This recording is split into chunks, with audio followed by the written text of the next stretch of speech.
So this may not be the easiest time in the world to be a supporter of President Trump. He's got an uphill fight on his hands, on our hands.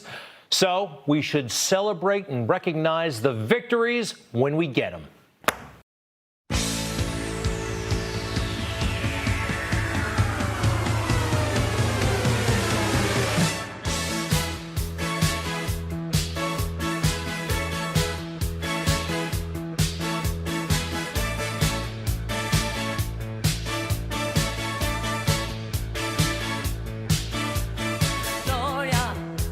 Georgia. I think this is great. Mainstream media is downplaying it, but there will be a recount in Georgia, and this is what we've been looking for. Now, if he flips the electoral votes there, it doesn't mean he's president for another 4 years, but it gets him closer. This is a significant victory. A lot of votes. What, 5 million cast? Only 14,000 separate the president and Joe Biden. This is exciting, and they're going to count them by hand. Secretary of State there made the right call. This is a genuine victory, and we should enjoy it, all right? I think there are more of these to come. And by the way, if Joe Biden and the Democrats were honest, they should embrace this, and actually, they should take back the whole notion that he's president-elect right now. President-elect is a figment of their imagination, and even Joe Biden himself pledged that he would not declare victory until these votes are certified, which has not happened yet. Final question for you. Will you urge your supporters to stay calm while the vote is counted, and will you pledge not to declare victory until the election is independently certified? Yes, and here's the deal. We count the ballots, as you pointed out. Some of these ballots in some states can't even be opened until Election Day. And if there's thousands of ballots, it's going to take time to do it. Yes, he would not declare until it was all certified by an independent body. He answered that question, was asked that question on national television. But for some reason, it's ancient history. Nobody remembers, nobody cares, and it's Joe. We're not going to hold him to account for anything. Isn't that wild? And now all the pressure is on Donald Trump to concede. Let's talk what this is really about. The swamp, the establishment, they never accepted Donald Trump. Quite frankly, he never accepted them. He wanted to change the rules, change the culture, and the culture is resisting. It has resisted. It continues to resist. A big factor here, those career swamp guys and women, they want jobs. They want jobs, either in government or in private sector firms that do business with the government. A lot of them, their lives would probably be easier without Donald Trump in the picture. I'm talking about the swamp. Now, for the rest of us, we know what he brings to the table, all right? But the system, it is against him. Now, they may be thinking about their own narrow lives, jobs, and their futures. And, hey, everybody's got to take care of their family. But Donald Trump has a much greater responsibility. Do we have to remind everybody?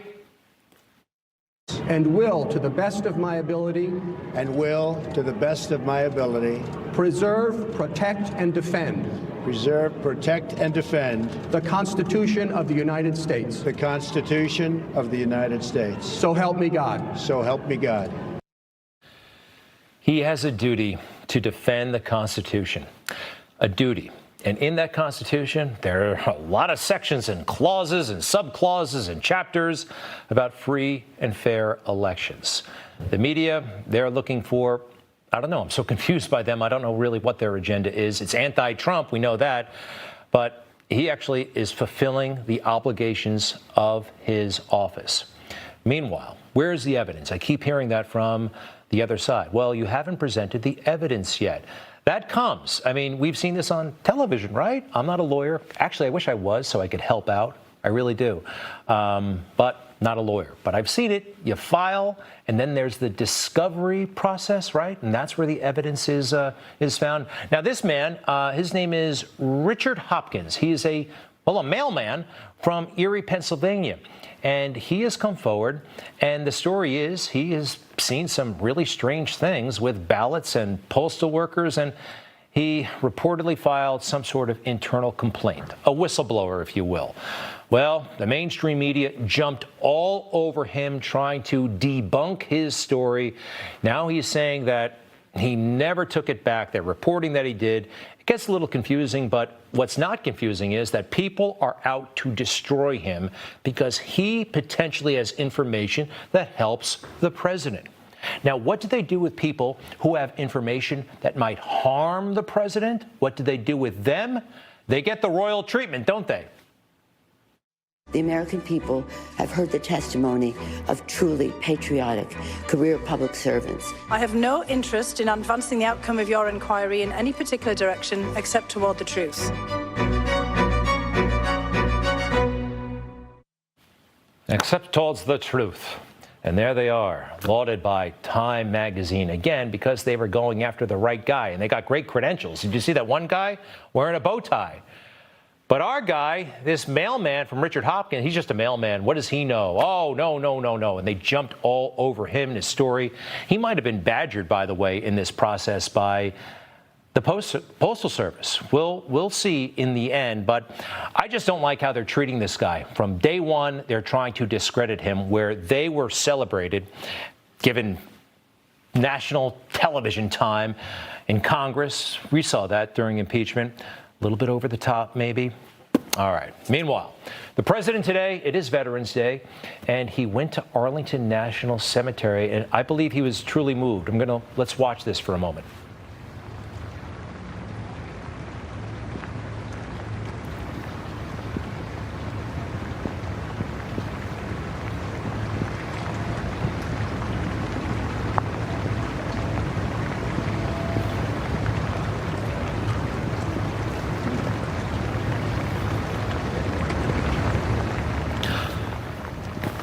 I know this personally, that President Trump is committed to the troops on active duty, the veterans, and he thinks often about those who have lost their lives. Arlington Memorial, Arlington National Cemetery, I believe that's the tomb of the unknown soldier there.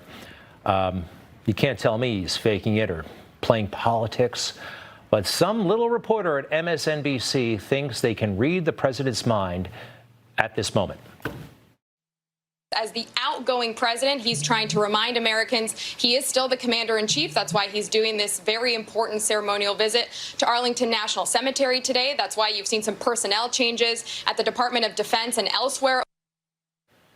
She's so certain, isn't she? That's why he's doing this, because he wants to show people that he's still president. It is Veterans Day. He does this every Veterans Day. I know he thinks about the troops all the time, Memorial Day as well. But no, this is political signaling to show that he's still in charge. And it's all political signaling that he got rid of his Secretary of Defense. Oh, and did you hear about that at the Pentagon? The Secretary of Defense has been fired. Everybody was talking about it on the way to work. They were like, wow, Mark Esper is no longer at the Pentagon. I mean, I'm telling you, I heard it on the train. I heard it at Dunkin' Donuts. The girls over there were talking about it. I mean, Mark Esper is no longer, I'm sure you're talking about it with your families, of course. The mainstream media, they're documenting how people are traumatized that Mark Esper is no longer in the Pentagon. Well, Martha, you've covered Washington, you've covered the Pentagon for years. Have you ever seen an interim period like this? A defense secretary out, 3 more top Pentagon officials tonight. And if this is unsettling for folks at home, what do your sources tell you tonight? Is there any concern that this could put national security at risk? You know, David, no one has seen anything like this. There is concern about what this means. Is the president planning a military operation or the use of federal troops, which Esper opposed? Even Mitch McConnell praised Esper today, and Republican John Cornyn, a member of the Senate GOP leadership, said of Trump's decision to fire Esper, I don't think it helps him, and I don't think it helps the country. Okay, first things first. Who is this Esper character, okay? If somebody offered you $1 million, could you pick Mark Esper out of this lineup of very nice gentlemen, huh? I don't know. I don't know how many people could do that. I haven't heard anybody talk about Mark Esper and his policy chief and some other assistant deputy all leaving. So what? It is the biggest bureaucracy in the world. They got plenty of bureaucrats to keep that machine going. But over there at ABC, they want to make it sound like it's on the brink because Mark Esper is not in the Pentagon. Let's actually, I know which one it is, by the way. It's the guy with the glasses, the second over from me, okay? Here's another picture of him. That's Mark Esper and General Milley with the president. This is after one of the Black Lives Matter riots in front of the White House. And I actually think he's totally entitled to fire Mark Esper and General Milley, for that matter, as well. These guys made such a public stink, quite frankly, about, oh, we're being used for domestic reasons. Well, there was a riot right in front of the White House. And yeah, maybe the military could be useful in such a situation. You know, we played the oath of office that the president takes. The oath of office that members of the military take specifically mentions defending the Constitution from all enemies, foreign and domestic. Foreign and domestic. Both of these guys don't seem like they're team players. They're not taking care of the boss. And, well, I think the president made the right call, and who knows, maybe he'll make the right call again. All right, folks, we should touch on Joe Biden, Vice President Joe Biden. Remember, this whole vice president-elect thing is a media fabrication, but he, I think, did a nice thing going to a memorial in Philadelphia, War Memorial, and placing a wreath along with Dr. Jill Biden, and that's appropriate, very much appropriate. But I will tell you this, and I don't want to make it too partisan, but how do I say that? Democrats and the military often don't mix. I mean, they make such a big deal out of it. I mean, let's face it, Republicans have the reputation of being, you know, the pro-military, and Democrats not quite as much. So when you get a Democrat in the military, they never let you hear the end of it, like this guy. I'm John Kerry, and I'm reporting for duty. He lost right there. It was just way, way, way too much. By the way, that crooked salute, that's no way to salute. More recently, Amy McGrath. She ran for Senate against Mitch McConnell. And every single question, and I say this as a fellow pilot, fellow Marine. I mean, I like all that stuff, but every single question, she brought it up. That's not hard to do what's right for America. It's not hard. I'll tell you what's hard. Strap on a $70 million jet to your back, land it on an aircraft carrier at 150 miles an hour at night in bad weather with no navigational aids. That's hard. Doing what's right for the American public in the middle of a national crisis, not hard. All right. Lighten up, Amy. It's great that she did that. I'm kind of proud of my service, too. But bringing it up as much as some Democrat politicians do can get a little bit annoying. But you know who really takes the cake at this? Phony veteran Pete Buttigieg, the former mayor of South Bend. Here's another reason why we got to stop Joe Biden. I really don't want to see him president, because there's a rumor that this guy, who didn't go to boot camp, found a weird backdoor entrance into the Navy Reserve.